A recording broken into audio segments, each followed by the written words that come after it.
Welcome to Samir Patel Public School. How are you, friends? Today we see chapter 9 of 10th class science.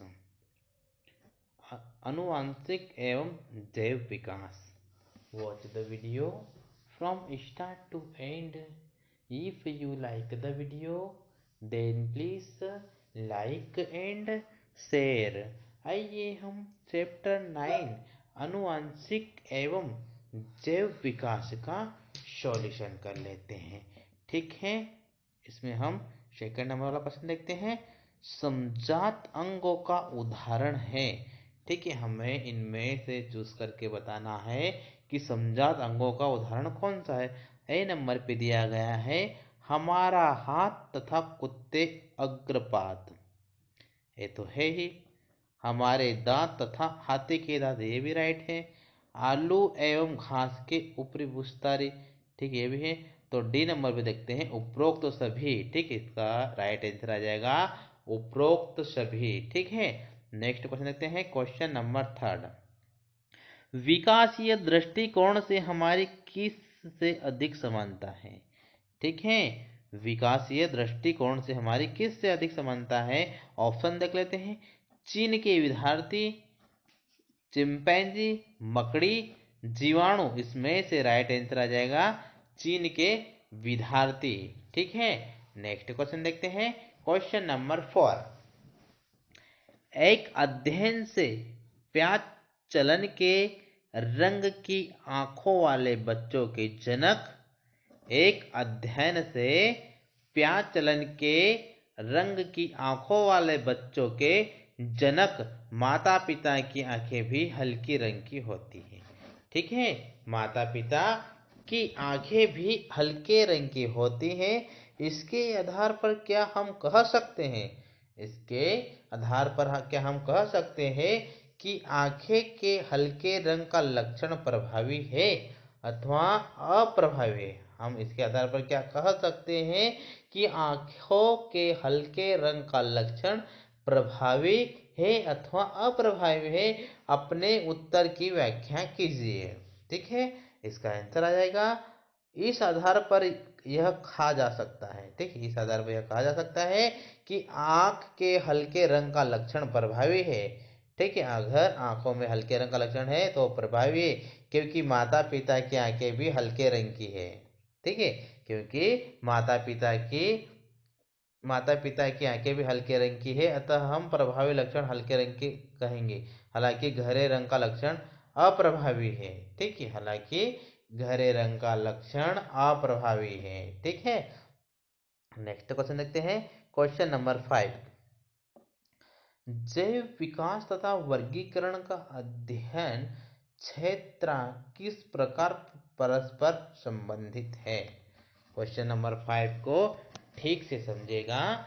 जैव विकास तथा वर्गीकरण का अध्ययन क्षेत्र किस प्रकार परस्पर संबंधित है.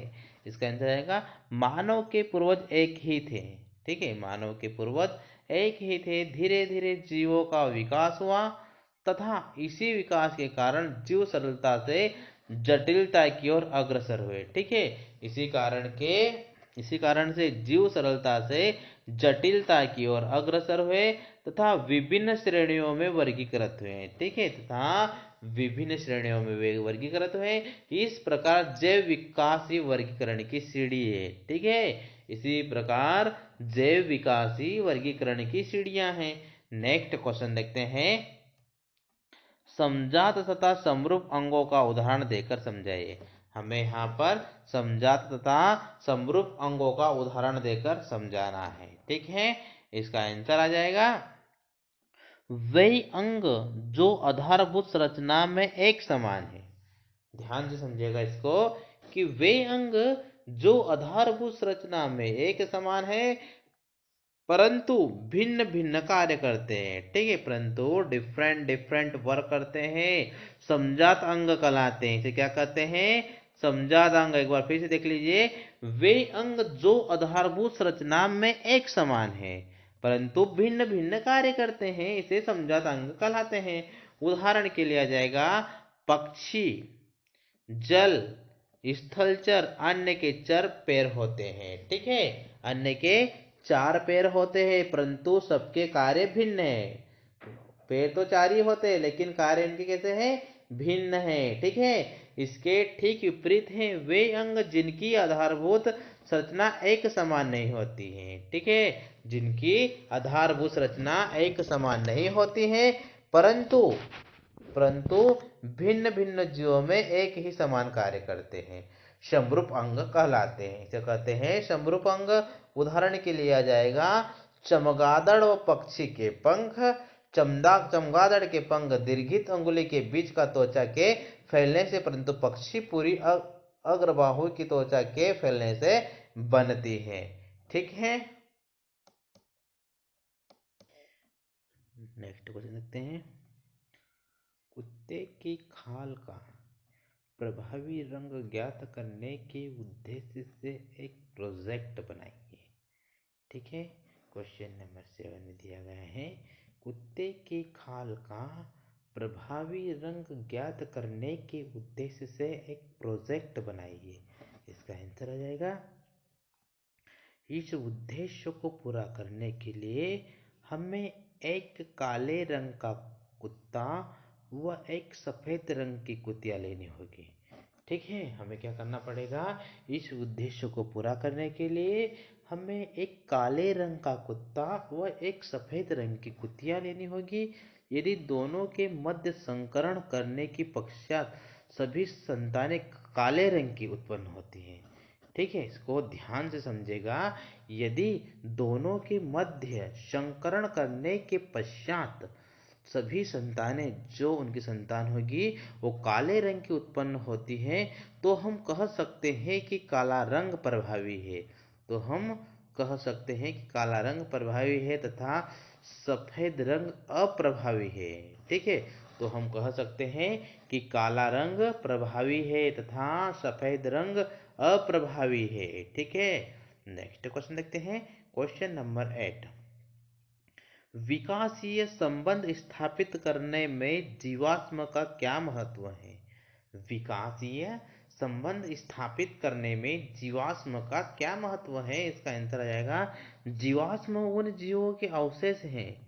ठीक है, जीवाश्म उन जीवों के अवशेष हैं जो अब विलुप्त हो चुके हैं। ठीक है, जो कि अब गायब हो चुके हैं। जब हम उन जीवों की जीवाश्म की संरचना की तुलना वर्तमान जीवों से करते हैं तो हमें पता चलता है कि किस प्रकार जीवों का विकास हुआ। ठीक है, तो किस प्रकार जीवों का विकास हुआ, जीवाश्म विकास क्रम प्रणाली की भी व्याख्या करते हैं। ठीक है, जीवाश्म विकास क्रम प्रणाली की भी व्याख्या करते हैं। ठीक है, नेक्स्ट क्वेश्चन देखते हैं। क्वेश्चन नंबर 9, किन प्रमाणों के आधार पर हम कह सकते हैं, किन प्रमाणों के आधार पर हम कह सकते हैं कि जीवन की उत्पत्ति अजैविक पदार्थों से हुई है।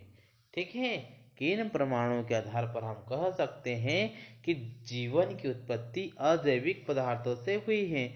इसका आंसर आ जाएगा सन 1929 में ब्रिटिश वैज्ञानिक जेबीएस हार्लेन ने बताया कि सन 1929 में ब्रिटिश वैज्ञानिक जेबीएस हार्लेन ने बताया कि शायद कुछ जटिल कार्बनिक अणुओं का संश्लेषण हुआ है जो जीवों के लिए आवश्यक थे। प्राथमिक जीव अन्य रासायनिक संश्लेषण द्वारा उत्पन्न हुए होंगे। इसमें अमोनिया, मीथेन तथा हाइड्रोजन सल्फाइड के अणु परंतु ऑक्सीजन के नहीं थे। ठीक है, परंतु ऑक्सीजन के नहीं थे। 100 डिग्री सेल्सियस से कम ताप पर गैसों के मिश्रण में चिंगारियां उत्पन्न करने पर एक सप्ताह बाद, ठीक है, चिंगारियां उत्पन्न करने पर एक सप्ताह बाद 15% कार्बन सरल कार्बनिक यौगिक में बदल गए। ठीक है, इनमें अमीनो अम्ल भी संश्लेषित हुए। ठीक है, जो कि इनमें अमीनो अम्ल भी संश्लेषित हुए जो प्रोटीन के अणुओं को बनाते हैं। ठीक है, जो कि प्रोटीन के अणुओं को बनाते हैं। इस प्रकार अजैविक पदार्थ से जीवों की उत्पत्ति हुई है। ठीक है, इस प्रकार अजैविक पदार्थों से जीवों की उत्पत्ति हुई है। ठीक है, नेक्स्ट क्वेश्चन देखते हैं, क्वेश्चन नंबर 10। ठीक है, क्वेश्चन नंबर 10 देख लेते हैं। अलैंगिक जनन की अपेक्षा लैंगिक जनन द्वारा उत्पन्न विभिन्नताएं अधिक स्थायी होती हैं। क्वेश्चन को ध्यान से समझिएगा कि अलैंगिक जनन की अपेक्षा लैंगिक जनन द्वारा उत्पन्न विभिन्नताएं अधिक स्थायी होती है। व्याख्या कीजिए कि यह लैंगिक प्रजनन करने वाले जीवों वैध विकास को किस प्रकार प्रभावित करता है। ठीक है, इसका आंसर देख लेते हैं। अलैंगिक जनन विभिन्नताएं कम होती हैं। ठीक है, जो अलैंगिक जनन विभिन्नताएं हैं वह बहुत कम होती है, क्योंकि डीएनए की प्रतिकृति लगभग समान होती है। ठीक है, बिकॉज डीएनए प्रतिकृति लगभग समान होती है, अतः संतान में भी अत्यधिक समानता पाई जाती है। ठीक है, जो संतान उत्पन्न होता है उसमें भी अत्यधिक समानताएं पाई जाती को जन्म देते हैं। इस प्रकार में डीएनए की विभिन्नताएं स्थायी होती हैं। ठीक है, इसमें डीएनए की विभिन्नताएं स्थायी होती है तथा स्पीशीज के अस्तित्व के लिए भी लाभप्रद हैं। ठीक है, नेक्स्ट क्वेश्चन देखते हैं, क्वेश्चन नंबर 11।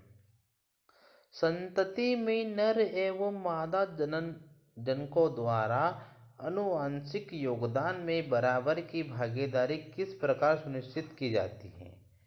संतति में नर एवं मादा जनकों द्वारा आनुवंशिक योगदान में बराबर की भागीदारी है। ठीक है, जो आनुवंशिक योगदान है वो बराबर की भागीदारी है, किस प्रकार सुनिश्चित की जाती है। इसका आंसर देख लेते हैं। लैंगिक प्रजनन में जीन सेट केवल एक डीएनए श्रृंखला के रूप में नहीं होता है, केवल एक डीएनए श्रृंखला के रूप में नहीं होता है। डीएनए के दो स्वतंत्र अणु दो गुणसूत्र मिलते हैं। लैंगिक जनन में संतान को दो गुणसूत्र मिलते हैं। ठीक है, एक पिता तथा माता से जो लक्षण प्रभावी होता है वही संतान में दिखाई देता है। ठीक है, जो लक्षण प्रभावी होगा वही संतान में दिखाई देगा। ठीक है,